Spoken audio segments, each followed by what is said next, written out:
Oke, assalamualaikum warahmatullahi wabarakatuh. Jumpa lagi teman-teman. Tren Quran. Jadi pada kesempatan kali ini kita akan bahas soal tujuan Maulid Nabi Muhammad SAW. Sebenarnya Maulid itu tujuannya apa? Jadi mungkin teman-teman yang masih belum menerima hukum merayakan Maulid itu seperti apa, mungkin karena mendengar ceramah Ustadz Khalid Basalamah atau ustadz-ustadz yang notabene mengharamkan bahkan membid'ahkan pelaksanaan Maulid ini. Nah, pada kesempatan kali ini kita akan bahas secara ringan apa saja tujuan dari merayakan Maulid. Oke teman-teman, ikuti terus videonya. Oke, teman-teman, tren Quran bicara soal Maulid ya.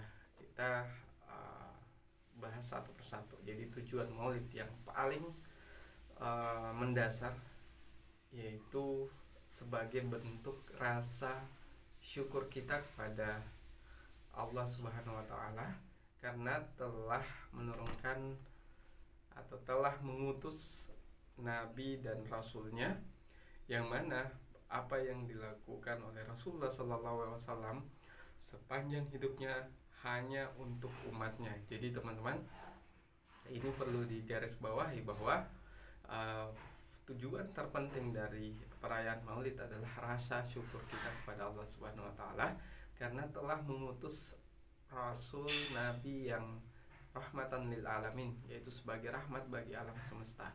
Jika tujuan kehadiran Rasulullah SAW begitu besar, lalu apa alasan kita untuk tidak merayakan hal tersebut? Jadi terlepas dari persoalan teman-teman yang menyampaikan itu bid'ah atau tidak, tapi rasa syukur itu adalah bagian dari sunnah. Kita kembali kepada apa yang dilakukan Rasulullah SAW.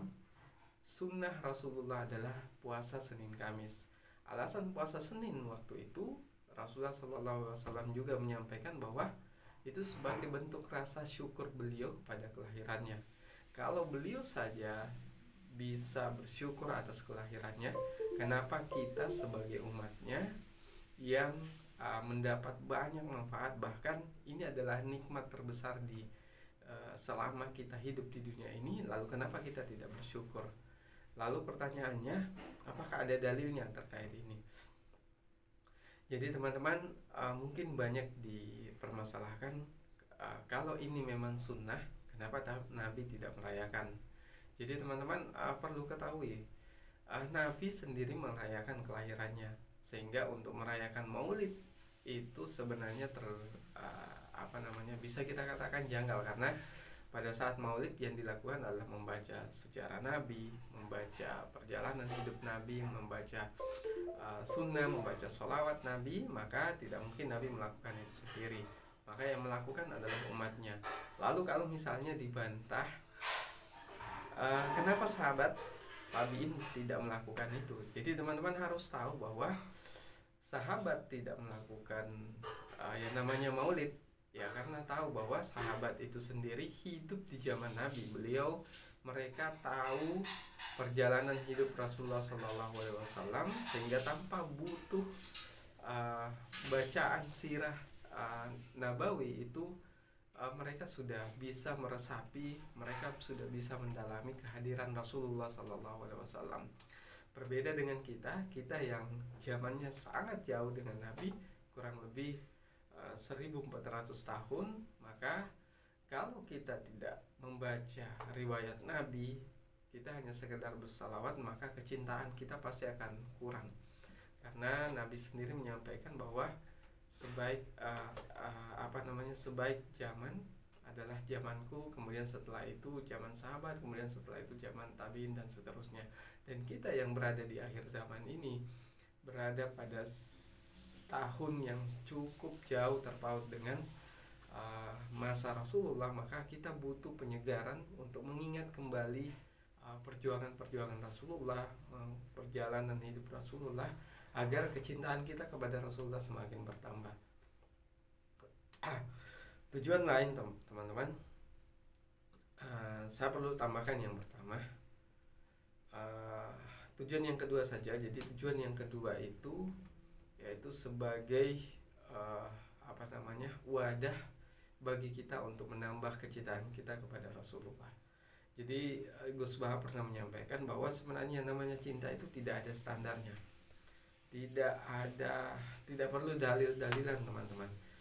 Ada suatu kisah di zaman Nabi Musa, seorang tukang ngurus kuda, pembuat pelana kuda. Dia menyampaikan bahwa ya Allah,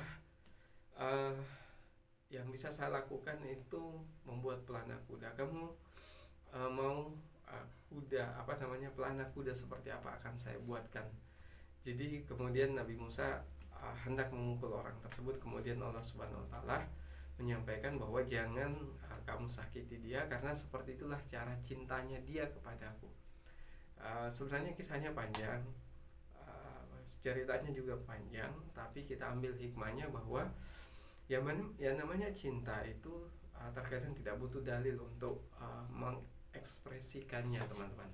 Jadi cinta kita kepada Rasulullah SAW, kalau teman-teman katakan maulid itu tidak punya dalil, lalu apakah kisah Abu Jahal misalnya yang merasa senang dengan kehadiran Nabi, yang kemudian diberikan ganjaran nanti di akhirat, itu setiap hari tertentu itu dia dapat keringanan karena senang dengan kelahiran Nabi, apakah itu bukan dalil?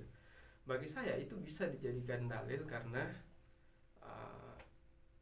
dasarnya adalah kecintaan. Abu Jahal kalau tidak salah melakukan itu karena dasarnya cinta. Kalau kita melakukan maulid itu karena dasarnya cinta, maka tidak ada alasan untuk kita untuk mengatakan itu bid'ah. Dan selain itu, teman-teman, yang terpenting bagi saya pribadi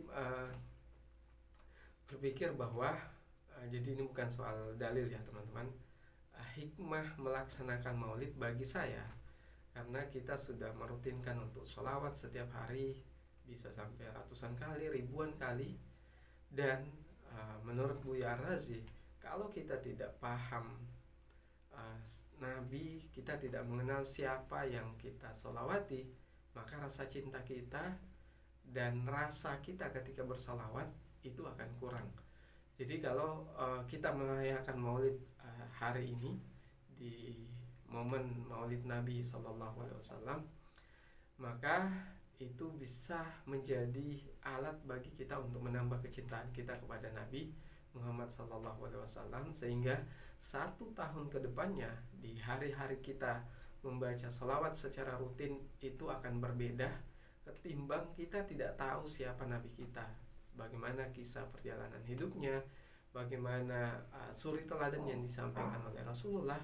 Maka itu akan berbeda dengan orang yang betul-betul paham kisah Nabi, betul-betul paham dengan karakter Nabi.